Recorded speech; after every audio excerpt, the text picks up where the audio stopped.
হযরত ওমর রাদিয়াল্লাহু তাআলা আনহুর খেলাফতকালে, ওমর রাদিয়াল্লাহু তাআলা আনহুর শাসনকালে দুইজন ব্যক্তি সঙ্গে সঙ্গে দৌড়ে আসতেছে, আয়সা বলতেছে, হে আমিরুল মুমিনিন, সর্বনাশ হয়ে গেছে, আমার বাবাকে একজন ব্যক্তি পাথর মেরে হত্যা করেছে, তার বিচার আপনি আমাদেরকে করে দিন। ওমর রাদিয়াল্লাহু তাআলা আনহু জানে যে কিসাস অর্থাৎ কতলের বদলে কতল, আমি একজনকে হত্যা করলাম, তার ইসলামিক শরিয়া অনুযায়ী হলো তাকেও হত্যা করা। কিন্তু আমাদের সমাজের ভিতরে আছে একজন হত্যাকারী বুক ফুলিয়ে হাঁটে। আমাদের হত্যাকারী আজকে হচ্ছে কি নেতা, প্রধানমন্ত্রী, বড় বড় এমপি, চেয়ারম্যান, মিনিস্টার, আমাদের হত্যাকারীগুলো হয় সমাজের ভিতরে। তো রাসূলুল্লাহ সাল্লাল্লাহু আলাইহি ওয়াসাল্লাম হযরত ওমর রাদিয়াল্লাহু তাআলা আনহুকে যখন বললেন, ওমর রাদিয়াল্লাহু তাআলা আনহু জানেন তো কেমন রাগী মানুষ, খেপে গেলেন। যে ব্যক্তি হত্যা করেছে তাকে ধরে নিয়ে আসো। তাকে যখন ধরে নিয়ে আসা হলো, দেখে একজন মুসলিম পরিবারের অনেক সুন্দর একজন যুবক যে হত্যা করেছে, প্রশ্ন করতেছে, হে যুবক, তুমি কেন তার বাবাকে তুমি হত্যা করেছো? হত্যা করার কারণ কি? কেন তুমি হত্যা করলা? তখন বলতেছে, হে খলিফাতুল মুসলিমিন,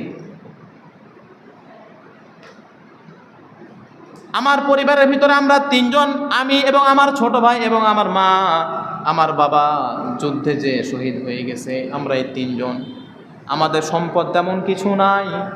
আমার বাবা মৃত্যুর আগ মুহূর্তে একটা উট আমাদেরকে দিয়ে গেছিল, এই উট আমাদের একটা সম্বল। এই উট দ্বারা আমি মানুষের মাল বহন করি, এক জায়গার মাল আর এক জায়গায় নিয়ে যাই। এই উট হলো আমার রিজিকের একটা মাধ্যম, এবং এই উটকে আমি অনেক ভালোবাসি। ওই ব্যক্তি আমি মাল নিয়ে গেছিলাম, মাল দিয়ে আমি আবার বাসায় যাইতেছিলাম, বাড়ির দিকে যাইতেছিলাম, পথে অনেক ক্লান্ত হওয়ার কারণে তার বাগানের পাশে আমি ঘুমাইছি, আমার উটও ঘুমাইছে। ঘুম থেকে উঠে দেখি আমার উট রক্তাক্ত অবস্থায় পড়ে আছে, আর ওই ব্যক্তিটা পাথর নিয়ে আমার উটের চোখে মারতে মারতে আমার উটের দুই চোখকে কানা করে ফেলেছে।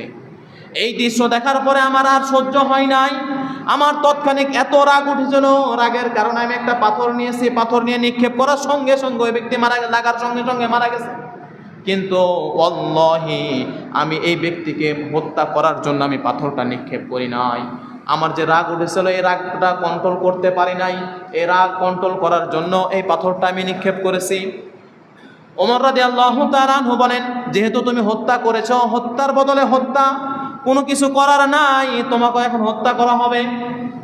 তো ওই ব্যক্তি বলতেছে, হে আমিরুল মুমিনিন, আপনি আমাকে হত্যা করবেন, আমার কোনো আফসোস নাই, আমার কোনো কষ্ট নাই।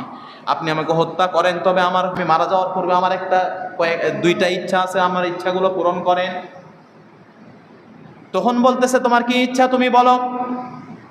বলতেছে, আমিরুল মুমিনিন, আমি আমার গ্রামের ভিতরে মানুষজন আমার কাছে আমানত কিছু সম্পদ রেখেছিল, এই সম্পদগুলো আমাকে মানুষের মাঝে বিতরণ করার বা দিয়ে দেওয়ার জন্য সুযোগ দেন।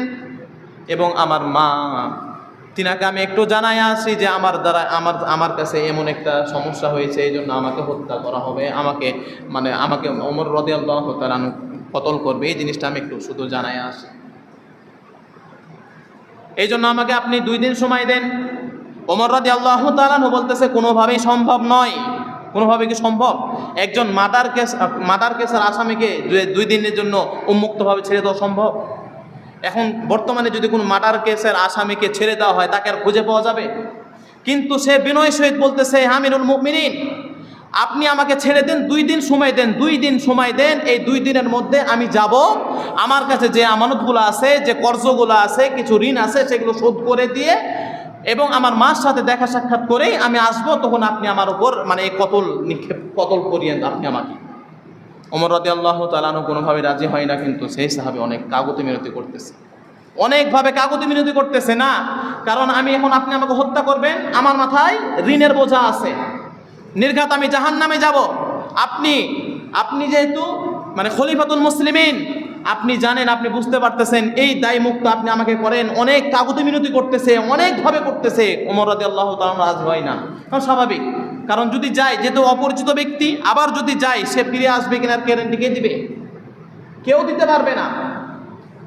তখন ওমর রাদিয়াল্লাহু তাআলা আনহু তার কাগজে মিনতি দেখে সাহাবায়ে কেরামদেরকে বলতেছে, হে সাহাবায়ে কেরাম, তোমাদের মাঝে কি এমন কোনো ব্যক্তি আছো যে তার জিম্মা তোমরা নিবা? অর্থাৎ ওই ব্যক্তিকে আমি 2 দিনের জন্য ছেড়ে দেবো, ওই ব্যক্তি যদি আসে তো ভালো, যদি না আসে তাহলে তার বদৌলতে আমি আপনাকে হত্যা করবো, এরকম কোনো কি ব্যক্তি আছো? সকল সাহাবের মাথা নিচু হয়ে গেছে, কে নিজের জানটা আগে বিলায় দিবে। সেই ব্যক্তি বলতেছে, আপনারা সাহাবায়ে কেরাম, আপনারা আমাকে যদি এই সুযোগ না দেন তাহলে কে দিবে? কার কাছ থেকে যে আমি এই সুযোগ পাবো?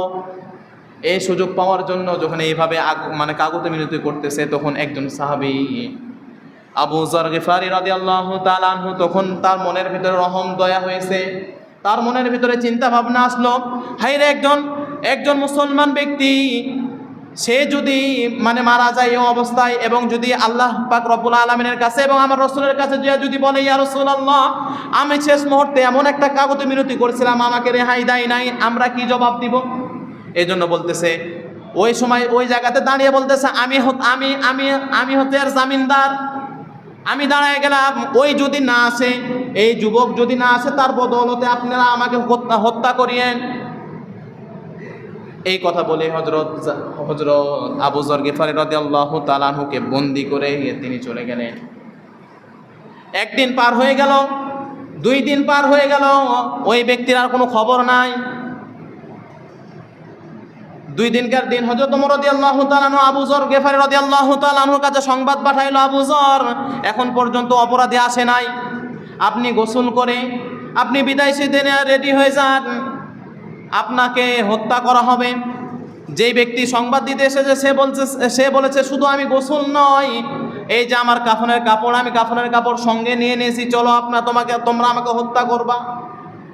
আবু যর গিফারি রাদিয়াল্লাহু তাআলা আনহু যাওয়ার পূর্বে শুধু তার স্ত্রীকে যায় এবং তার মাকে বলতেছে, আমি এমন একটা কাজ করেছি যে কাজের কারণে হয়তো বা আমি আর বাঁচতে পারবো না, আমাকে হত্যা করা হবে। তখন সে পুরো বৃত্তান্ত খুলে বললেন।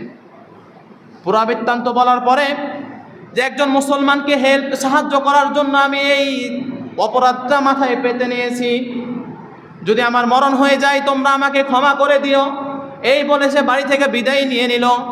ঘোষণা হয়েছে পুরা মদিনার ভিতরে, মাগরিবের পরে আবু যর গিফারি রাদিয়াল্লাহু তাআলা আনহুকে কতল করা হবে।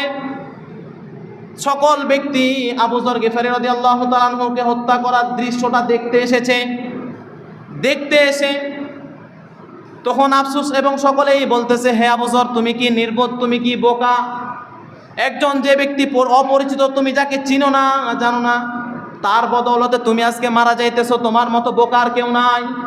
তখন আবু যর বলে, তোমরা আমাকে যাই বলো না কেন, ওই ব্যক্তির যে আমি উপকার করতে পারছি আর চাইতে বড় সৌভাগ্য আমি আর কিছু মনে করতেছি না। তোমরা যাই বলো, তোমাদের কথায় আমার মন ক্ষুণ্ণ হবে না, আমার মনের সিদ্ধান্ত আমি চেঞ্জ করব না। হত্যা করার কিছুক্ষণ পূর্বে একজন ব্যক্তি তাকায় দেখতেছে, দূর থেকে মরুভূমির ভিতরে ঘোড়া ছুটে কে যেন একজন আসতেছে। যদি কোনো মরুভূমির ভিতরে ঘোড়া চালায় তাহলে তো অনেক অন্ধকার ধুলা হয়ে যাবে না? এই ধুলাচ্ছন্ন অবস্থা দেখতেছে। তখন বলতেছে, আমিরুল মুমিনিন, একজন ব্যক্তিকে দেখা যাচ্ছে, কে ওটা হতে পারে? তখন হযরত ওমর রাদিয়াল্লাহু তাআলা আনহু একটু থামতে বলেন, একটু থামো। দেখা যায় কিছুক্ষণ পরে দেখা যায় ওই যুবক এসে উপস্থিত। তখন ওমর রাদিয়াল্লাহু তাআলা ওই যুবককে বলে, হে যুবক, তোমার সময় কখন? সকালে আসার, কিন্তু তুমি আসলা কখন? বিকালে।